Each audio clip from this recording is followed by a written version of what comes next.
Hi people, today I'm going to teach you my process of setting up an avatar's materials in Blender for a Blender render in Cycles and Eevee. I'm also going to go through my process in Photoshop of editing the render. You can use this for your VRChat avatar icon. You can use it as a preview or use it as a preview for something you're selling. You can use it for pretty much anything you want. Now firstly, if your avatar doesn't have any materials, then just click on your model, go to the Materials tab, click New, and you have a new material. Next, just go to the Shading tab. If you don't see this up at the top here, click the plus icon, go to General, and go to Shading. Now down here in the shader editor, you're going to see two big, spooky, intimidating rectangles, but they're not that complicated, I promise. You have the material output. This is going to render your materials and textures onto your model. And here you have the shader. We're using the principled BSDF shader. It's going to cover pretty much all of your needs for everything, unless you have transparency or refraction, but I'll go into that soon. If you're still confused about what the principled BSDF shader is, just think of it as a Unity shader, but heavily simplified. So let's actually get on to setting up the avatar in the shader editor. You're not really going to have to pay attention to most of these, except for base color, metallic, specular, roughness, emission, and a normal map. So to set up the base color, this is just your plain texture that you'd see on your avatar with nothing. So locate the texture, just drag it into the empty space here, and then link up color with base color. And now you've got your basic avatar preview set up. Next we can talk about metallic, specular, and roughness. Metallic's going to make your avatar, as it says, entirely metallic. Although you can fix this by using a mask. It needs to be a black and white texture. Anything that's white on your texture will be metallic, and anything that's black on your texture will not be metallic. So for example, if I drag this in and set the color space to non-color so that it only registers black and white, and plug that into metallic, here you can see that it only affects my eyes. And if I disable this shader using M, you can see that it doesn't affect my eyes anymore. Next, specular. This is going to determine how much lighting will pick up on your avatar. If you set it to 1, it's going to be pretty bright. If you set it to 0, it's not going to pick up the lights as much. Next, we have roughness. Roughness is pretty important. If you set the roughness to 0, you can see the entire world reflect onto your avatar. And if you set your roughness to 1, there will be no reflections at all. You can just play with this until you're happy. Also, another thing to note is that your specular will also affect your roughness. If you have your specular set to 0, it'll also have no reflections. And if you set your specular all the way up, it's going to reflect even more brighter. Next we have emission. Emission's going to determine what glows. So if your scene is dark, you're going to have your eyes glowing in the dark, for say, as an example. So if you drag in an emission map and then set that to non-color and drag that into emission, you can see my eyes light up a little bit. If I set the emission strength to 0, that goes down. If I set it all the way up, it's completely bright. Usually the default setting 1 is fine for that, or just lower. You can also set it the color space to sRGB if your emission does have a color, so it'll use the color as the emission. Next we can talk about normal maps. Now my model doesn't have any normal maps, but I can show you how they work and what they do. Generally, you're going to use this if you're going to add more detail to your avatar, such as fabric or metallic scrapes and other things you can use it for too. So you want your hair to have a normal map to show each individual strand. You can do that as well. So to add a normal map, press Shift A in the empty area, go to Vector, and then go to Normal Map. Link up normal with normal, and then get your normal map. Your normal map is generally going to be a blue-ish color. Blue color with lots of depth. Just drag that in, set the color space to non-color for normal maps or else they'll be broken. And then set color to color. And as you can see, my avatar looks like it has a fabric normal map on it. You can up the strength and lower the strength. And yeah, you can use that on certain parts of your avatar if you need that. Finally, I'm going to show you how to add transparency and reflections onto things such as glasses, windows, mirrors, things like that. So you're going to want to make a new material, make sure that it's only on the lenses of your glasses or other surface. This time we're going to delete the principled BSDF shader and we're going to add a mix shader and link up shader with surface. Now we're going to press Shift A again and add a transparent BSDF and link that with shader. Next we're going to add a refraction BSDF and we're going to link that up with shader as well. And then on the right hand side in the settings, make sure to set your blend mode to alpha blend and your shadow mode to alpha clip. And now as you can see, we have transparency and reflections. You can play around with the roughness if you want it to be no reflections, just lenses, but that sucks. So you can also play with the IOR, which will change the reflectiveness of the world and where it appears. You can just play with that as you like. You can also change the color of the reflections to your liking. Now that we're finished setting up our avatar in the shader editor, we can go back to our default layout and start posing our avatar into a position we're happy with.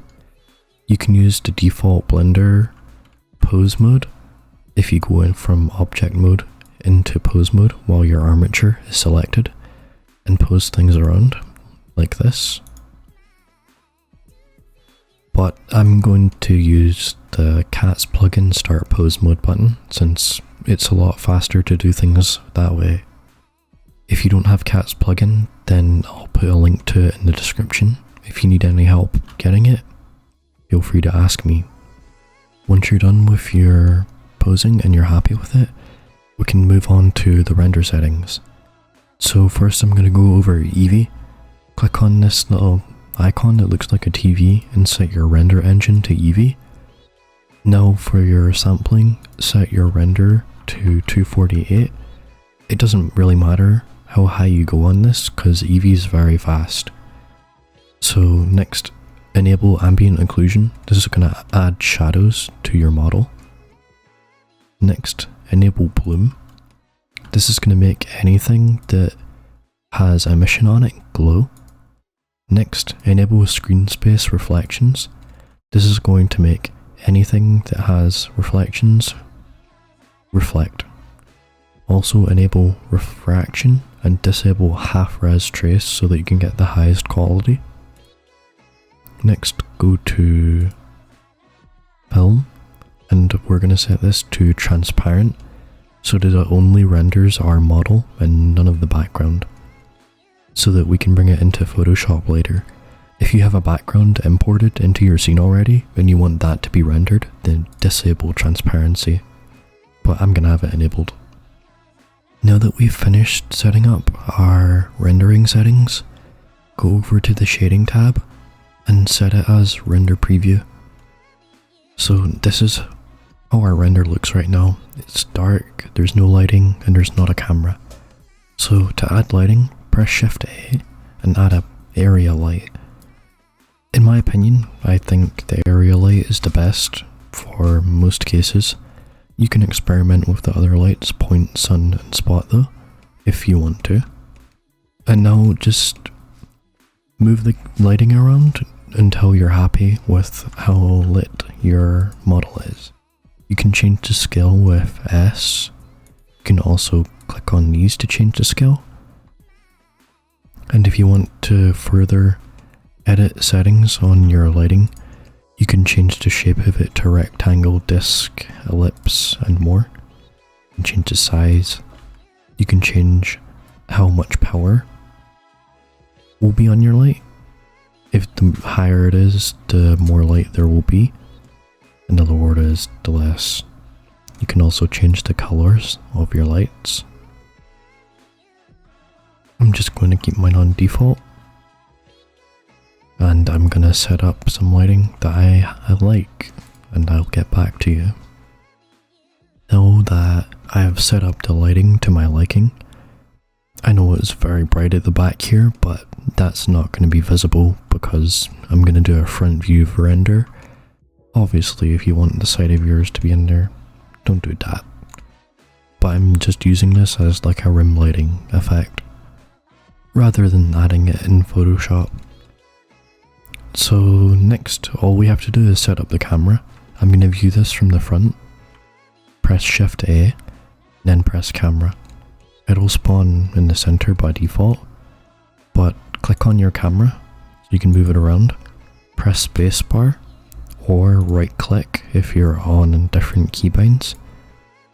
Then press spacebar and type of camera view. And then set this on the last one. Align active camera to view. And now, as you can see, the camera is set up where I'm looking. I can press G to move around the camera. I'm going to press G and then middle mouse button to zoom out. And then press G and Z to move down a little bit. And then G and Y to move forward a little bit. Until I'm happy with the view. And I think this is okay. The last thing I'm going to do is go to the output properties and set the resolution to 1920 by 1920 so that I have a square render. You can change this to whatever resolution you want and whatever aspect ratio you want here.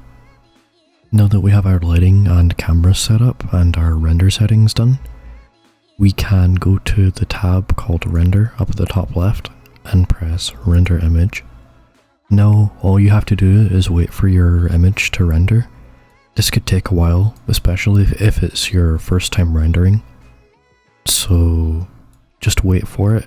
I know it says not responding, but it might take a while. Just wait for it. I'll get back to you once it's done rendering. Here is the finished results of the Eevee render. This is pretty alright, it's pretty basic, and it gets the job done, especially if you have a low-end computer.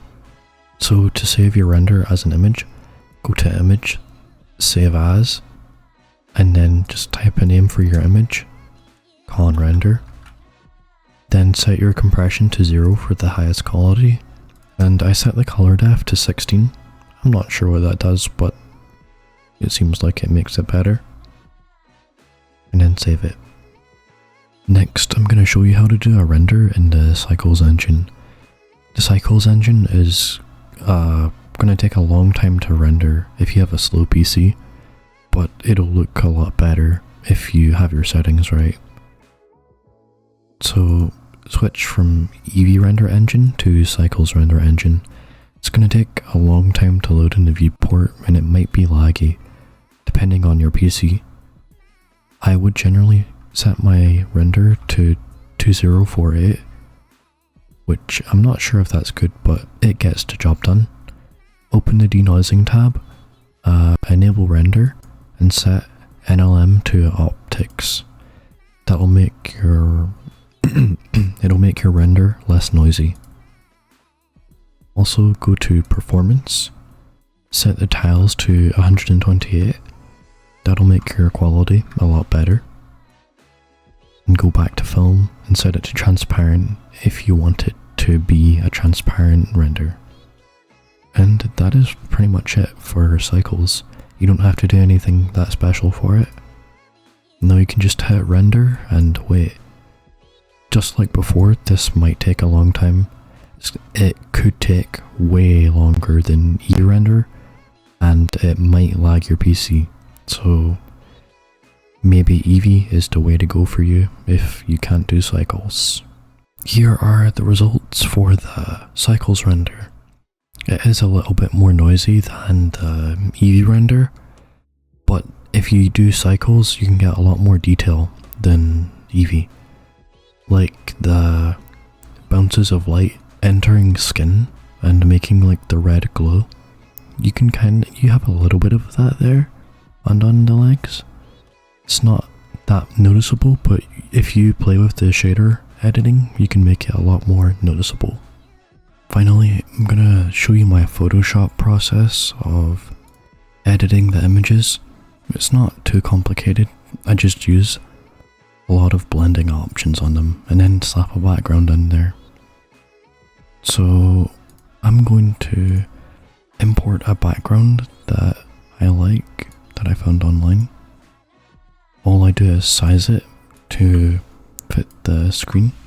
I put it behind my render image, and next I right click on my rendered image and go to blending options. I enable bevel and compass because I like the kind of lighting it gives. I just play around with all of these settings until I'm happy. It takes a while to find what I like. I don't know what everything does, but if it looks good, it looks good.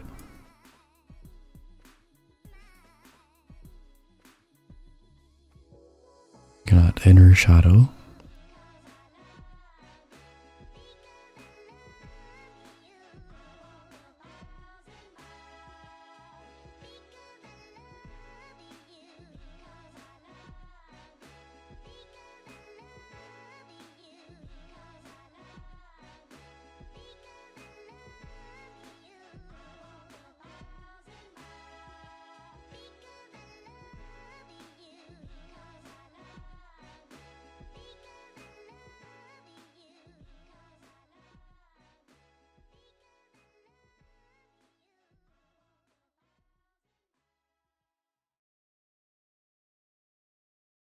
And I think I'm happy with that. All I used was drop shadow, outer glow, everything that's ticked here, that's all I used. Not too complicated. You could also edit the background, add some shadows. You could bevel and compass it.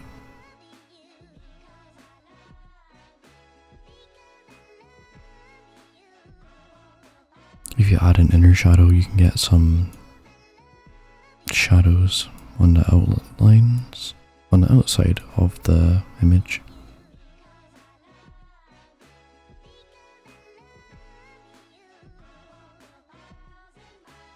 I think this looks fine the way it is. You can also add a PC/Quest logo if you're wanting people who are using your avatars in game to know that it's PC and Quest compatible. I'll leave a link in the description where to get this, it's free. Something that I like to do sometimes is just add random images and play with the blending options, because a lot of the time you'll find that you really like something completely random. So say you just drag a galaxy image in there, you can play with the blending options, see if there's something you like you can make this look pretty crazy and pretty cool. It's really easy. Can make it look all galaxy, and then you've got like a cool overlay over your thumbnail. Well, this is the finished results of a render and some Photoshop work. Really easy. You can probably make yours a lot better than mine. This is just rushed so I can show people how to do it. The last thing I added was just another galaxy, and I added color burn just to make the background more colorful. And well, that's pretty much all there is to it. If you need any help or are struggling, feel free to comment below or join my Discord in the description. I can pretty much help with anything Blender or Unity related, and Photoshop, and a couple of other programs, so feel free to stop by, ask questions if need be. Thanks for watching.